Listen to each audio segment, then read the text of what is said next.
नमस्कार मंडळी. चला तर आणखी एक छानशा व्हिडिओमध्ये तुमचं अगदी मनापासून स्वागत करते आणि रांगोळीला सुरुवात करते. तर आज की नाही दीप अमावस्या आहे, त्यामुळे हळदीचं लेपन करून घेते. हळदमध्ये बी गुलाबजल आणि गोमूत्र टाकलंय. उंबरठ्यावर लेपन करून घेतलं आणि छोटीशी बॉर्डर रांगोळीचं काढते. मी रोज नाही पण गुरुवारी आणि सणासुदीला मी उंबरठ्यावर लेपन करते हळदीचं. खूप छान आणि प्रसन्नही वाटते तेवढंच. आणि बाहेर मी 3 ते 3 टिपक्यांची रांगोळी काढते.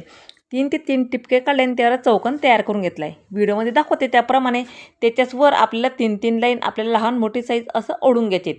आता जे लाईन ओढल्या होत्या ना, त्याला पहिली लाईन जॉईन करून त्याला दुसऱ्या लाईनला हाफ सर्कलमध्ये असं जॉईन करून घ्यायचं.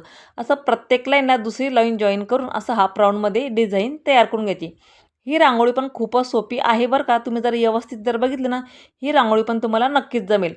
आता रोज बॉर्डर रांगोळी किंवा छोट्या-छोट्या रांगोळ्या मी शेअर करत असते. पण आज जरा वाटलं थोडीशी मोठी रांगोळी काढावी सणासुदीला. खूप छान वाटते म्हणून आज जरा थोडीशी मोठी काढली आहेत. खूप जास्त मोठी पण म्हटलं जात नाही, पण जरा बऱ्यापैकी काढली आहेत. तर कधीतरीच असं कलरफुल न वापरता पांढऱ्या रांगोळ्या पण खूप छान दिसतात.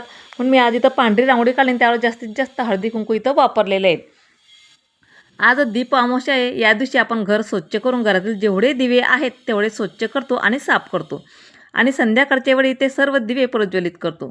आणि कणकेच्या दिव्यांनी आपल्या घरात जर लहान मुलं असेल ना, तर आपण त्यांचं औक्षण करतो. म्हणजेच आपल्या घरातील लहान मुलांना कोणाची दृष्ट लागत नाही, त्यांना दीर्घायू लागतं. असं प्रत्येकजण करतं, पण सणासुदीला खूप छान वाटतं. आणि बाहेर जेव्हा आपण अशी रांगोळी काढतो ना, अगदी मन प्रसन्न होते. म्हणून म्हणते रोज तरी एक रांगोळी दारासमोर नक्कीच काढा. ते छोटी जरी असली ना तरीही चालतं. पण सणासुदीला अशी जरीच मी मोठी काढते एखाद्या वेळेस तर बरं वाटते जरा. तर मी रोज नाही पण असं सणासुदीला जरा बऱ्यापैकी मोठी काढत असते. आणि आज काय झालं ना, बाहेर ढगाळलेलं वातावरण आहे पावसाचं, त्यामुळे जिथं मी रांगोळी काढते तिथं जरा अंधार आला आहे. म्हणजे काळखुट्ट वातावरण झालं आहे. त्यामुळे जिथं मी रांगोळी काढते तिथं जरा अंधार पडतोय. तुम्हाला व्हिडिओमध्ये दिसतच आहे. पण ज्या दिवशी ऊन असते ना, त्या दिवशी अगदी फ्रेश वाटते बरं का इथं. पण आज जरा अंधार असते, थोडंसं ॲडजस्ट करून घ्यायचं. तर मी काल जो व्हिडिओ टाकला होता ना, त्यांचा खूप छान प्रतिसाद होता आणि छान-छान कमेंट्ससुद्धा होत्या. अशी आहे ही रांगोळी पण तुम्हाला नक्कीच आवडेल. ही आहे माझी आजची रांगोळी आणि ही माझी उंबरठ्याजवळची रांगोळी कशी वाटली तेही कमेंट्स करून सांगा. चला तर भेटू पुढच्या व्हिडिओमध्ये.